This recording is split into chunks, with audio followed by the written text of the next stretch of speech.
माझ्यासोबत आहेत शिवसेनेचे उमेदवार अजय गोंदावले आणि त्याचबरोबर त्यांच्यासोबत असणाऱ्या आरवारी ह्या देखील उमेदवार आहेत. अजयजी, सर्वप्रथम तुमचं स्वागत.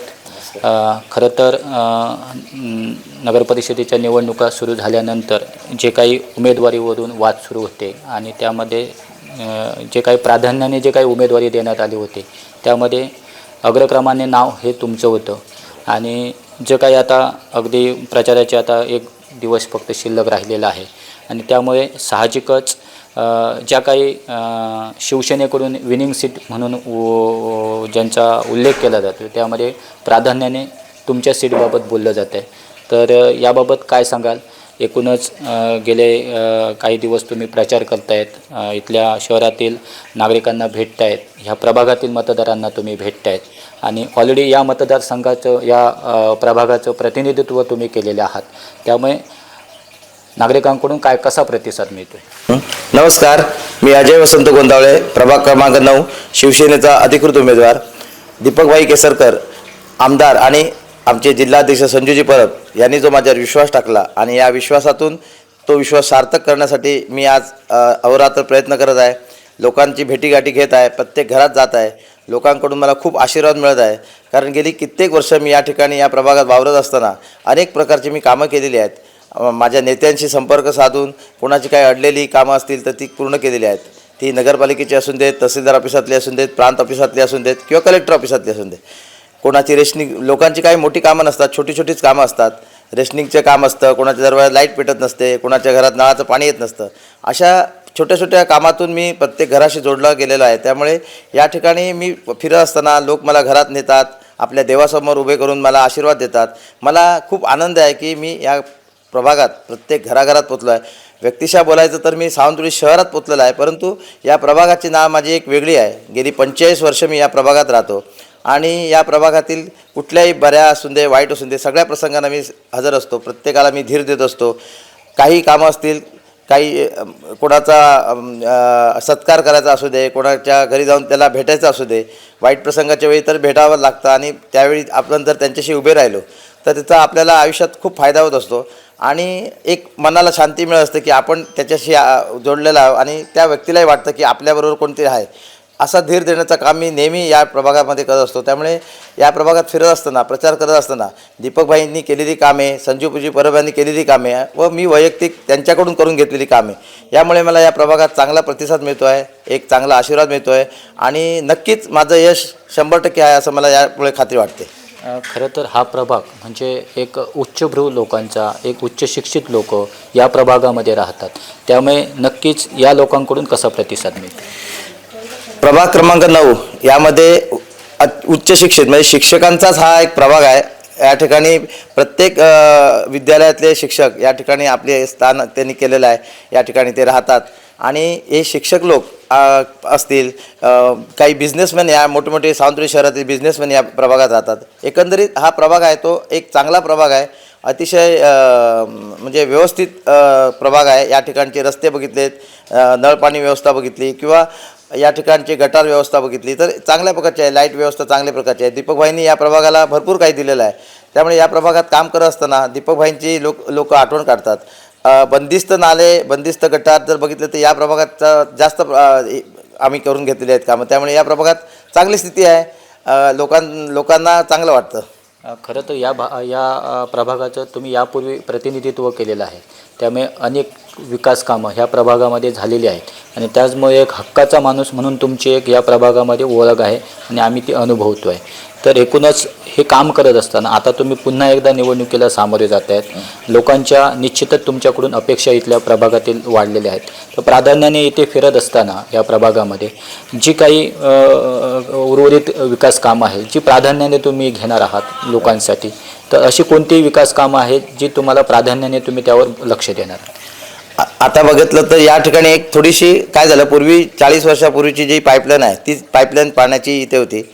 आज दीपकभाईंच्या माध्यमातून एक पाण्याची टाकी गरड विभागात बांधली जात आहे आणि मला वाटतं ती टाकी कमीत कमी 15 लाख लिटरपेक्षा जास्त क्षमतेची आहे. त्यामुळे एक भली मोठी टाकी इथे बांधली जात असल्यामुळे आणि त्यातूनच या संपूर्ण माझ्या 9 नंबर प्रभागाला पाणी पुरवठा होणार आहे आणि त्याचं प्रत्यक्षात काम सुरू झालेलं आहे. सर्व नगरात पाईपलाईन खोदून ती घालण्याचं काम सुरू झालेलं आहे. आपण जर रस्त्यावरून जाताना बघितलात तर आतासुद्धा एक काळ्या कलरचा एक मोठा जाडा पाईप जो घातला जात आहे तो पाईपच नळाचा पाईप आहे. आणि 57 कोटीची नळ पाणी योजना जी आहे सावंतवाडी शहरात दीपकभाईंनी आणलेली आहे, या योजनेतून ते पाणी त्या टाकीमध्ये येणार आहे आणि इथल्या जनतेला मला वाटतं 24 तास पाण्याचा पुरवठा त्यामुळे होणार आहे. त्यामुळे ती एक मोठी समस्या आहे पाण्याची, ती इथली मिटेल.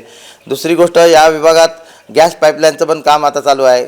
एक कंपनी गॅस पाईपलाईन करते आहे, त्यामुळे ते पण होऊन जाईल. गॅस पाईपलाईन म्हणजे सुविधांचा जर विषय घेतला तर या प्रभागात प्रत्येक सुविधा ही पहिली येते. या प्रभागात जर आपण फिरलात तर या प्रभागातील छोटे मोठे सगळे रस्ते हे डांबरीकरण किंवा काँक्रिटीकरणने पूर्ण झालेले आहेत. गटारची व्यवस्था बघितलं तर तीसुद्धा व्यवस्थितरित्या पूर्ण झालेली आहे. बंदिस्त गटारांचं कामसुद्धा आत्ता सध्या परिस्थिती चालू आहे. अशा प्रकारे एक चांगला हा प्रभाग आहे. आणि लोकांना जे आवडतं, दीपकभाईंचा एक हे असतो की ज्यावेळी दीपकभाई कुठलंही काम करत असतात त्यावेळी तेथील जे लोक असतात त्या लोकांशी संपर्क साधून त्यांना कसं काम हवं आहे हे पहिले विचारलं जातं आणि त्यानंतरच त्या ठिकाणी काम सुरू केलं जातं.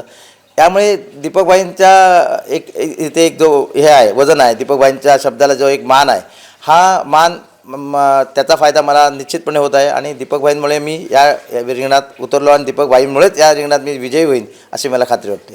खरं तर या प्रभागामध्ये जे काही उच्च शिक्षित वर्ग आहे तर त्यांच्याकडून देखील या प्रभागात आम्ही फिरताना आपण एक वारंवार मागणी होताना दिसते आहे की इथे कुठेतरी म्हणजे जिथे जिथे शक्य असेल तिथे मिनी गार्डन वगैरे अशा काही संकल्पना राबवाव्यात. या संदर्भात आपण काय तसा विचार केला आहे का? सावंतवाडीमध्ये जी म्हणजे छोटी जिम हा जो प्रकार संजू परब नगराध्यक्ष असताना जो आला, तो पहिली जिम मी माझ्या प्रभागात बसवून घेतली. प्रभाग क्रमांक 9मध्ये जे भाऊ विशेंचं घर आहे याच्यासमोर जी छोटी जिम ही बसवली गेली. त्यामुळे ते वृद्धांपासून छोट्या बालकांपर्यंत सगळेजण त्या ठिकाणी व्यायाम करत असतात किंवा खेळ खेळत असतात. अशा प्रकारे या प्रभागामध्ये काही अनेक प्लॉट आहेत जे नगरपालिकेच्या मालकीचे आहेत. त्यातील काही प्लॉट हे गार्डनसाठी झालेले आहेत मंजूर. त्या ठिकाणी मी निवडून आल्यानंतर त्या ठिकाणी मी ते गार्डन करेन. वृद्धांना बसण्यासाठी व तरुणांना बसण्यासाठी अशा जागा त्यामुळे ते तयार होतील आणि एक चांगलं वातावरण, एक चांगली चर्चा त्यातून घडेल आणि या समाजात एक चांगली म्हणजे एकी निर्माण होईल. समाजात एकी निर्माण असणं खूप महत्त्वाचं असतं आणि ती एकी त्याच्यामुळे निर्माण होईल. त्यामुळे तसं मला करण्याचा माझा मानस आहे. हा जो सामाजिक सलोखा आहे तो तुम्ही निर्माण करण्याचा प्रयत्न करा. हां, या ठिकाणी हिंदू, मुस्लिम, ख्रिश्चन हे समप्रमाणात राहतात आणि आमच्यामध्ये कुठलाही म्हणजे भेदभाव नसतो. या समाजात प्रत्येक सण हे एकत्र आम्ही करत असतो आणि एकत्र आनंद घेत असतो. त्यामुळे हा जो विषय आहे हा इथे कायम टिकून राहण्यासाठी दीपकभाईंची आवश्यकता आहे आणि दीपकभाईंचं पॅनल येणं खूप आवश्यक आहे. खरं तर एक महत्त्वाचा विषय समोर येतो म्हणजे सावंतवाडी शहराच्या बाबतीत जेव्हा आपण हे एक सुंदर शहर, स्वच्छ शहर अशा पद्धतीने आपण अभिमानाने सांगत असतो. मात्र काही ठिकाणी ड्रेनेजचा विषय फार जटिल बनत चाललेला आहे. मात्र प्रभाग 9मध्ये तेवढ्या प्रमाणात त्याचं तो समस्या जाणवत नाही. त्यासाठी तुम्ही अशी काही उपाययोजना केली की यावर काय लक्ष दिलात की जेणेकरून ही समस्या इथे उद्भवत नाही आणि तीच कुठेतरी तोच पॅटर्न इतर प्रभागामध्ये देखील राबणं गरजेचं आहे. प्रभाग क्रमांक 9मध्ये काम करत असताना मी स्वतः बिल्डर आहे. मी स्वतःच त्याची काळजी घेतो की आपल्या ड्रेनेजचं पाणी बाहेर जाता कामा नये. तसेच येथील जनता ही एक शैक्षणिक पात्रता प्राप्त असलेली हे आहे आणि शिक्षित लोक आहेत. त्याच्यामुळे आपली व्यवस्था पाण्याची, ड्रेनेजची त्यांनी स्वतःहून केलेली आहे आणि त्यामध्ये जर काही आवश्यकता लागली तर मी त्या ठिकाणी जाऊन त्यांना माहिती देत असतो. कशा प्रकारे आपण ड्रेनेजचं पाणी मुरवता येईल ह्या प्रकारची मी माहिती देत असतो. त्यामुळे या ठिकाणी थोडी एकदम म्हणजे 90% इथे ही समस्या नाही आहे. एक 10 ठिकाणी कुठेतरी असेल, पण 90% या ठिकाणी ती समस्या नाही आहे. खरं तर म्हणजे मी जसं सुरुवातीला म्हणालो होतो की जेव्हा शिवसेनेकडून तुम्हाला उमेदवारी मिळाल्यानंतर प्रतिस्पर्धी असणारी भाजपाकडून अगदी अखेरच्या क्षणापर्यंत तुमच्या विरोधात उमेदवार कोण उभा करावं अशा परिस्थिती निर्माण झाली होती. या संदर्भात तुम्ही काय सांगा? काय झालं की या प्रभागामध्ये मी एक सगळ्यांना परिचित असलेला व्यक्ती आहे आणि या प्रभागात काम करत असताना प्रत्येक व्यक्तीचं काम, मग तो छोटा असेल, मोठा असेल, कोणी असेल, तर त्या व्यक्तीच्यापर्यंत मी पोचतो, त्याचं मी काम करत असतो. त्यामुळे या प्रभागात सगळ्यांचंच मत असं होतं की आपण कोणी उभं राहायचं नाही. बऱ्याच ठिकाणी दुसरे लोक गेले, परंतु त्यांना उमेदवार मिळणं कठीण झालं कारण लोकांची माझी नाळ जुळलेली आहे. त्यामुळे प्रत्येकजण सांगायला लागलं की नाही बाबा, अजय उभा आहे तर आम्ही उभे राहणार नाही, अजय उभा आहे तर आम्ही उभे राहणार नाही. त्याच्यामुळे थोडासा प्रॉब्लेम झाला, परंतु ठीक आहे, जे आता आहे लढायची तर आहे, लढूया आपण, त्याच्यात काय नाही, आपण आनंदाने लढायला तयार आहे. खरं तर जे काही उमेदवार आहेत त्यामधले शिवसेनेचे जे उमेदवार आहेत त्यामध्ये एक विनिंग सीट म्हणून तुमच्याकडे पाहिलं जाते, काय सांगा? हां, या प्रभागात माझं काम असल्यामुळे दीपकबाईंनी स्वतः बघितलेलं आहे की या प्रभागात माझा थोडासा प्रभाव आहे लोकांवर. लोक म्हणजे मला लोक स्वीकारतात, लोकांच्या घराघरात मला बोलवतात आणि लोकांकडून दीपकबाईंना जी प्रतिक्रिया गेली त्या प्रतिक्रियेतून लोकांनी मला स्वीकारलं आहे, असं दीपकबाईंचा जो हे आहे विश्वास आहे, तो विश्वास सार्थकी होण्यासाठी मी प्रयत्न करत आहे आणि त्याप्रमाणे चालत आहे. खरं तर गोंधळे यांच्यासोबत या प्रभागामध्ये आरवारी मॅडम आहेत आणि त्या देखील पहिल्यांदाच निवडणुकीला सामोरे जात आहेत. जरी चेहरा म्हणून त्या नवीन असल्या तरी त्यांचे मिस्टर असतील किंवा त्यांचा आरवारी परिवार असेल हा सावंतवाडीला परिचित आहेत आणि त्यामुळे निश्चितच त्या देखील या निवडणुकीला सामोरे जात असताना नेमका त्यांचा काय अनुभव आहे, लोकांकडून काय त्यांना प्रतिसाद मिळतो हे आपण जाणून घेऊ. नमस्कार, माझं नाव पूजा अमित अरवारी. मी प्रभाग 9 मधून शिवसेनेचे अधिकृत उमेदवार नगरसेविका म्हणून उभी आहे. आता आम्ही या निवडणुकीचा प्रचार करत असताना घरोघरी फिरत आहोत. लोकांचा खूप चांगला प्रतिसाद आहे. जरी चेहरा नवीन असला तरी बरीच लोक आम्हाला ओळखत आहेत. चांगला गप्पा घरात बोलवून आशीर्वाद देत आहेत, शुभेच्छा देत आहेत. त्यामुळे आम्हाला निश्चितच वाटतं हा विजय आमचाच आहे. तर ह्या होत्या आरवारी मॅडम. एकूणच जर पाहिलं असेल तर प्रभाग 9मध्ये या दोन्ही उमेदवारांचा जो काय आत्मविश्वास आहे आणि त्यामुळे निश्चितच त्यांना जिंकण्याचा एक विश्वास आहे आणि खऱ्या अर्थानं या प्रभागामध्ये दीपकभाई केसरकर यांनी जी काही कामं केलेली आहे आणि त्याचबरोबर अजय गोंदावळे यांचा या प्रभागामध्ये असलेला जनसंपर्क आहे आणि त्या जोरावर निश्चित विजय आपला आहे असा विश्वास अजय गोंदावळे आणि आरवारी मॅडम यांनी व्यक्त केलेला आहे.